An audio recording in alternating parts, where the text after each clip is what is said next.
Très ravi de vous retrouver en ce mardi 24 avril 2018 pour votre journal dont la grande partie sera consacrée à l'actualité politique. Le candidat du mouvement Faso Kewale aux élections présidentielles de juillet prochain, l'honorable Adama Kane, député de Barawili, a initié une série de visites dans la 3e et 4e région du Mali, notamment dans les cercles de Koutiala et Nyono.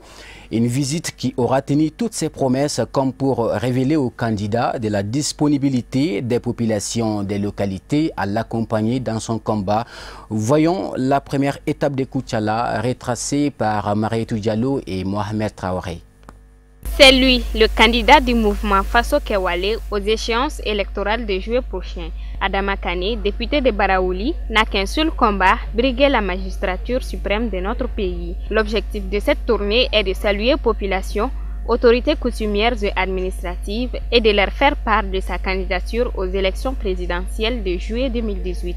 Passant par Fana et Ségou, ce périple de l'honorable Adama Kane a commencé par Koutiala, la capitale de l'or blanc. Jeunes, enfants, hommes et femmes, tous se sont mobilisés pour réserver un accueil digne des grands jours à leur candidat. Tour à tour, il a été reçu par les notabilités, notamment la famille Ouattara et les imams. Les sages ont prodigué des conseils et des bénédictions aux candidats. Pour le président des jeunes du mouvement Faso Kewale de Koutiala, cette mobilisation n'est que le début d'une aventure extraordinaire. Adama Kane, vraiment, il nous a placé sa confiance. Vu la qualité qu'il a et son intégrité, c'est à cause de ça vraiment on a fait confiance à Adama Kane. C'est à cause de ça on s'est donné corps et âme. Vraiment son élan patriotique, c'est ce qui nous a poussé vraiment à venir à Koutiala, à mobiliser ces gens pour qu'ils puissent voter vraiment pour Adama Kane. Ouais, vraiment ça promet à Koutiala, parce que toute la population de Koutiala était présente, les imams, les notabilités, la famille Ouattara et les chefs de quartier. Vous-même vous avez vu, il y a des femmes. Toutes les femmes de Koutiala, presque, je peux dire que presque toutes les femmes de Koutiala étaient là.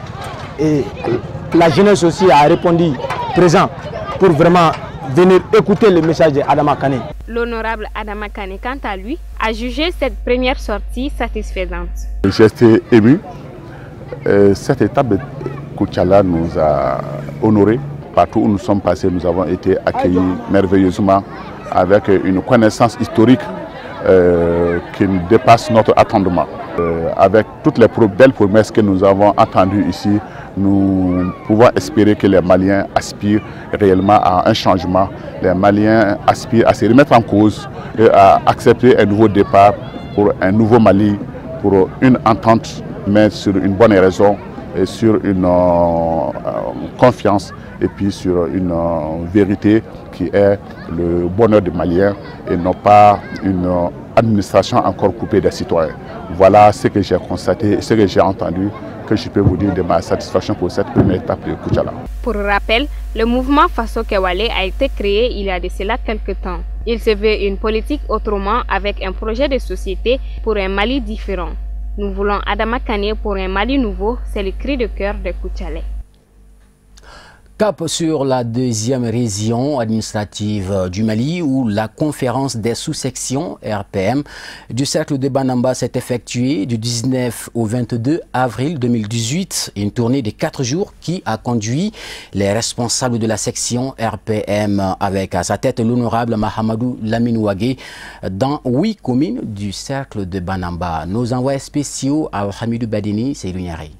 Cette tournée du RPM dans les sous-sections du cercle de Banamba s'inscrit en prélude à l'élection présidentielle du 29 juillet prochain. La délégation a chaleureusement été reçue respectivement dans les communes de Toukoroba, Toubakoura, Benkadi, Kiban, Boron, Madina Sako, CBT et Toubakoro. Les échanges ont porté sur le bilan du quinquennat de son Excellence Ibrahim Boubacar Keïta, président de la République, à savoir ses efforts consentis dans l'amélioration des conditions de vie des populations et le développement général du pays. Un bilan jugé positif par la section RPM de Banaba.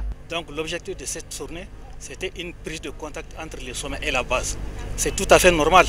Quand on est élu d'un peuple, on doit souvent descendre au niveau de la base pour écouter ces élus, afin de faire remonter leurs difficultés au niveau du sommet. L'échange a tourné autour surtout des actions du président de la République. Parce que durant son mandat, beaucoup a été fait. si nous prenons par exemple en compte ce qu'il a augmenté, il y a eu une augmentation de salaire de 20%. Ça, c'est pour l'ensemble de tous les fonctionnaires du Mali. Ça, c'est d'un. Les hommes en tenue, les militaires pratiquement, ont été mis dans les conditions. Au début, quand Ibeka venait, le Mali n'avait pas d'avion. Mais présentement, si j'ai bonne mémoire, nous avons 7 avions. Et d'autres accords sont attendus.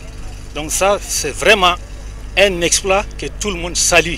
Cependant, des défis majeurs restent à relever, d'où la tenue de cette conférence. Il s'est agi surtout de s'entretenir avec les populations à la base et les exhorter à inviter le président de la République à se présenter pour un second mandat, et ce, afin de pouvoir parachever ses œuvres pour le progrès de la nation. Une exhortation à laquelle les participants ont favorablement répondu en promettant de jouer pleinement leur partition pour sa réélection à la tête du pays.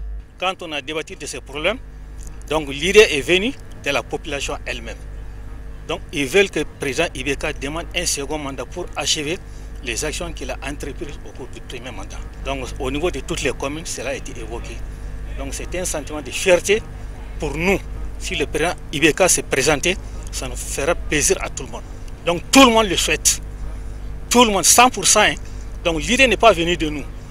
Les actions qu'on a débattues, cela a beaucoup plu à la population de telle manière que eux-mêmes ils ont souhaité à ce qu'Ibeka présente sa candidature pour un deuxième mandat. Donc on est tous d'accord avec eux aussi. En contrepartie de leur soutien au président Ibeka, les populations de ces différentes communes ont saisi les séances de questions-réponses pour faire savoir leurs doléances et difficultés au quotidien, notamment l'accès à l'eau potable, l'éducation, le désenclavement. Comme pour y répondre favorablement, l'honorable Mahamadou Lamine Ouagé, parmi ses multiples actions, a doté la commune de Benkadi d'un château d'eau. De Koulikoro, nous nous rendons tout de suite dans la 4e région administrative du Mali, où le Parti pour l'action civique et patriotique PACP a effectué sa rentrée politique le dimanche 22 avril 2018 à Kouila, situé dans la région de Ségou. La délégation du PACP était conduite par Iya Samaké, candidat du parti à l'élection présidentielle du 29 juillet prochain. Cette rentrée politique a enregistré la participation de plusieurs militants et sympathisants du parti. Nos envoyés spéciaux, Hamadou Diallo, Samba Traoré. Accompagné d'une forte délégation, le candidat du PACP a été accueilli avec tous les honneurs dus à son rang à Kouila dans la région de Ségou. Cette rentrée politique du Parti pour l'action civique et patriotique à Kouila vise non seulement à honorer un engagement, mais aussi et surtout à implanter le parti dans cette vaste localité. Les habitants se disent très honorés de recevoir leur candidat. Cette visite à Kouila, c'est pour tisser davantage les liens d'amitié et de fraternité qui lie le PACP au village de Kouila. On est venu à Kouila, c'est pour davantage implanter le parti dans la région de Ségou. Nous sommes venus à Kouila, c'est quelque part pour nous confier à cette population qui attend tant des dirigeants du Mali. Nous sommes venus leur expliquer nos perspectives par rapport aux échéances à venir.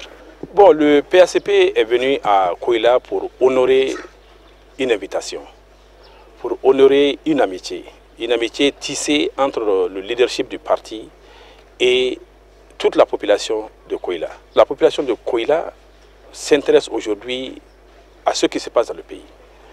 Ils veulent réellement s'entretenir avec un leadership, avec intégrité, sonder la candidature du PACP à l'élection présidentielle, avoir la primauté de faire la connaissance directe face à face avec le candidat du Parti pour l'action civique et patriotique. Au cours de la cérémonie d'accueil, les femmes et les jeunes de Kouila ont exprimé des besoins d'ordre socio-éducatif auxquels Yes Samaké se dit disponible à répondre très bientôt. Ensuite, une visite guidée a conduit le candidat du PACP au centre de santé communautaire de Kouila où il s'est longuement entretenu avec les responsables sanitaires. Absolument, nous avons exprimé et partagé nos inquiétudes par rapport à la situation sécuritaire du pays.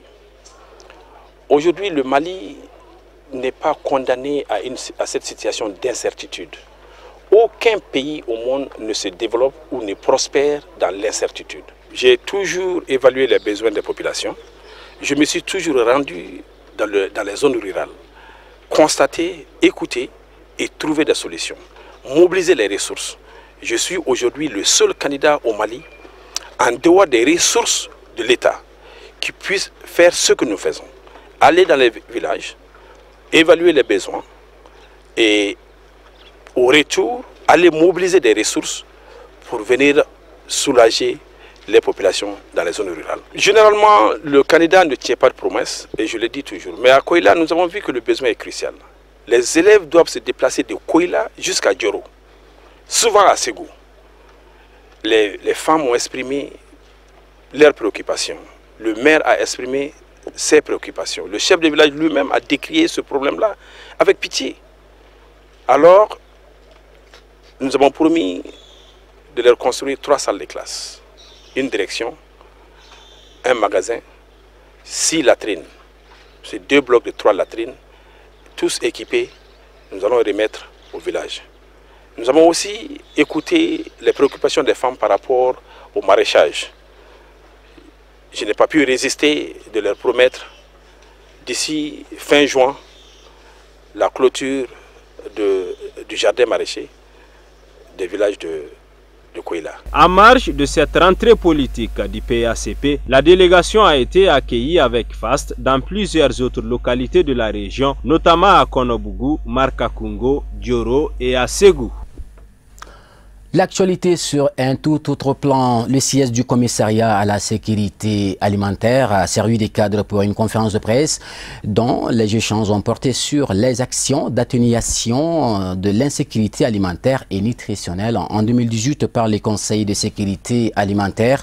La cérémonie était présidée par le ministre commissaire à la sécurité alimentaire, M. Oumar Ibrahim Touré. C'était le lundi 23 avril 2018 à Amdalaï, le reportage Fatoumata Yaya Kane, Seydou Niaré. Cette conférence de presse vise à informer la population des résultats obtenus par le Conseil national de la sécurité alimentaire et relatifs à la situation alimentaire et nutritionnelle précaire afin de trouver des pistes de solutions au Mali. La difficulté fait suite au faible taux de pluviométrie enregistré au début de la campagne agricole 2017-2018 et à l'arrêt précoce de la pluie. Nous avons pensé qu'au sortir du Conseil national de sécurité alimentaire, il est tout à fait indiqué de rencontrer la presse pour rendre compte des résultats du Conseil national de sécurité alimentaire, notamment parler de la situation alimentaire et nutritionnelle au titre de l'année 2017-2018, mais également parler de toutes les actions qui sont envisagées pour aplanir les difficultés des populations concernées par la situation de cette année. Et comme nous l'avions dit, l'année 2018 va être une année particulière au plan alimentaire et nutritionnel. Les résultats qui avaient été concoctés par l'ensemble des services d'enquête le prouvent à suffisance. Et c'est pour ça que d'ailleurs, cette année, nous allons intervenir non seulement sur l'ensemble du territoire de la République du Mali, parce que nous allons intervenir dans 591 communes, 43 cercles et l'ensemble des régions du Mali et le district de Bamako. Le commissaire à la sécurité alimentaire a signalé qu'il compte mobiliser environ 30 000 tonnes de céréales pour relever les défis, avant de mettre l'accent sur le programme de distribution alimentaire avec l'appui des partenaires. Donc nous allons également mobiliser environ 30 000 tonnes de céréales. 30 000 tonnes de céréales pour satisfaire les besoins alimentaires des populations pendant la période de soudure, donc une période de soudure qui va commencer en juin et qui va continuer jusqu'en août. Donc au-delà de cela, il y a beaucoup d'autres types d'actions que nous envisageons pour renforcer les moyens d'existence des populations. Les populations sont choisies parce que déjà, je l'ai dit, les informations qui sont à notre niveau sont déjà partagées par les populations à la base. Parce que les questionnaires qui sont remplis par les responsables des villages, des communes, des cercles et des régions, et ça remonte au niveau national. Nous, en ce qui nous concerne, nous avons le système d'alerte précoce, mais il n'est pas le seul dans l'évaluation de la situation, parce que nous avons d'autres systèmes d'enquête qui sont là également, qui interviennent, notamment au niveau du ministère de l'Agriculture, au niveau de nos partenaires. La mise en œuvre de ces actions, nous avons des partenaires clés, il s'agit là des ONG. Les ONG vont signer des contrats avec le commissariat à la sécurité alimentaire, et ce sont ces ONG-là qui sont chargées du ciblage des populations bénéficiaires. Parce que quand vous partez dans une commune, ce n'est pas l'ensemble des populations. ce n'est pas toutes les populations de la commune qui sont concernées. Donc il nous faut faire un autre travail scientifique avec les notabilités, avec les représentants des populations, les autorités politiques et administratives pour pouvoir identifier les populations qui sont véritablement dans le besoin. Et c'est après cela que les distributions vont être faites. Et je dois ajouter que cette année en République du Mali, nous avons 2 cas. Nous avons les populations pour lesquelles il faut intervenir pour la période de soudure et qui sont en difficulté alimentaire, comme on l'a dit. Secourir la population en situation de détresse, notamment alimentaire, fait partie des programmes d'urgence sociale du président de la République, Ibrahim Boubacar Keïta. Un mot de culture. Le groupe Famille Diarisso a célébré son 4e anniversaire le dimanche 22 avril 2018 à la pyramide du souvenir en présence des frères, amis ainsi que les griots issus de leur localité 4e du genre. Cette rencontre était présidée par la représentante de Madame le ministre de la Culture, Ndiaye Ramatoulaye Diallo, suivant. Le groupe Famille Diarisso vient de respecter la tradition en organisant encore cette année un événement pour renforcer les liens séculaires entre les Soninké. Les frères Diarisso et amis se sont retrouvés pour échanger de vive voix en vue de maintenir et de promouvoir leur culture. Les initiateurs ainsi que les parrains se félicitent tous de l'organisation de cette 4e édition. Le groupe Diarisso, l'initiative est venue de nous parce qu'on a vu que les Diarisso, nous on pensait qu'on n'était pas nombreux, donc on s'est vu sur Facebook, on a demandé de se voir pour qu'on puisse se connaître, donc on a envoyé des invitations, ceci, cela, donc on s'est vu, on a fait notre première rencontre, je pense, si je ne me trompe pas, en 2014 au Parc National, comme on était jeunes. On a commencé étant jeune, comme vous me voyez, avec les autres, mon grand frère qui est là. C'est l'un des pères fondateurs aussi, Galadjo Diarisso, comme Youssouf Diarisso. Donc on s'est vu, on s'est parlé. L'idée, c'est comme cela que l'idée est venue, quoi. J'ai parrainé parce que j'ai cru à cette jeunesse Diarisso, qui sont les initiateurs de ce groupement. Et j'avoue que ça a été une très bonne initiative parce que ça permet à la jeune génération de connaître un peu les valeurs ancestrales de la famille Diarisso. Et c'est pour cette raison que quand ils m'ont approché, je n'ai pas hésité un seul instant. Et je rends grâce à Dieu, subhanahu wa ta'ala, et je rends grâce à mon père qui vit toujours et qui aurait dû être le parrain aujourd'hui, mais qui m'a légué cette tâche.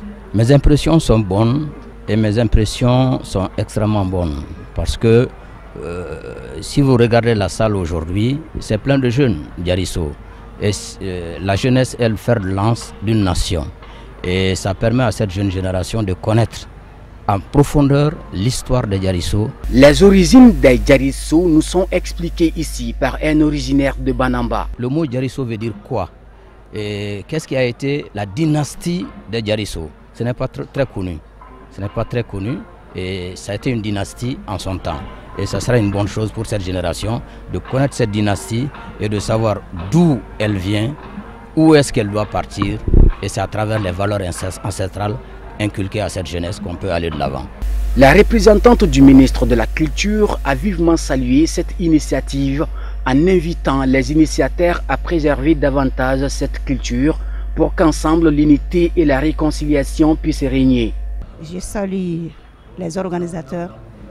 Et je transmets aussi les salutations de Madame le ministre ainsi que ses vifs remerciements d'avoir lui confié la présidence de cette cérémonie.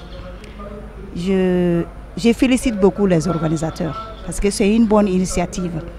Le fait de se rassembler, hein, le rassemblement des membres d'une même famille, ça amène la cohésion sociale, ça amène le brassage. C'est ce qu'on cherche aujourd'hui pour vraiment instaurer cette paix. Je dirais bien que la famille a commencé, les Diarisso ont commencé, ce n'est pas une première édition, peut-être une 4e édition. Je souhaiterais que l'édition soit pérenne, que chaque année qu'on organise vraiment de telles cérémonies, c'est une bonne initiative. Et au fil du temps, je souhaiterais qu'en dehors des Diarisso, de faire appel à d'autres Soninké. Des chants traditionnels, concertations entre les frères Diarisso ont été d'autres temps forts de cet événement. Avant de boucler votre journal, nous vous proposons l'essentiel de l'actualité sur la scène internationale en bref et en images. Une présentation d'Ahmadou Diallo. En Centrafrique, des affrontements ont opposé dimanche 22 avril au matin des casques bleus à un groupe armé baptisé Siriri dans l'ouest du pays entre Berberati et la frontière camerounaise. Il s'agit d'un groupe récemment constitué qui ne participe pas au processus de mobilisation, désarmement et réinsertion DDR qui regroupe 14 autres mouvements. Selon la mission multidimensionnelle intégrée des Nations Unies pour la stabilisation en République centrafricaine, la MINUSCA, les éléments du groupe armé Siriri cherchent à prendre pied à Gamboula et en particulier à la gendarmerie de cette localité. Au Gabon, le président Ali Bongo a lancé le week-end dernier à Franceville, au sud-est du pays, un fonds d'initiative départementale pour moderniser l'arrière-pays, créer des emplois et la croissance économique. Il s'agit d'une enveloppe d'1 milliard de francs CFA pour chacun des 48 départements du pays. L'argent provient du budget de l'État et doit être utilisé avant fin 2019. Ali Bongo a rassemblé dans une salle 9 gouverneurs de province, tous les préfets et les 48 présidents des assemblées départementales. Dadaab, dans le nord du Kenya et à moins de 100 km de la frontière somalienne, était il y a encore quelques années le plus grand camp de réfugiés du monde. Aujourd'hui, 226 000 Somaliens y vivent. La sécurité dans la région est très volatile car les Chebab somaliens représentent une menace constante. Le groupe terroriste recrute dans la région et certains réfugiés sont tentés de rejoindre le mouvement. Le gouverneur de la ville de Kinshasa a autorisé lundi le parti historique d'opposition Union pour la démocratie et le progrès social UDPS à tenir un meeting mardi, une première depuis septembre 2016 en RDC. Toute manifestation était interdite en République démocratique du Congo depuis septembre 2016 et des violences notamment près du siège de l'UDPS à Kinshasa qui avait fait des dizaines de morts. Voilà, c'est ce qu'il fallait retenir, l'essentiel de l'actualité de ce mardi 24 avril 2018. Merci à vous de l'avoir suivi. Demain, vous aurez Marietou Diallo pour le journal en français. Mais bien avant, dans moins de 2 heures, vous retrouverez Ousmane Sogoré pour le journal en langue nationale Bamanankan. Excellente suite de programme sur Chérif la télévision. À très bientôt.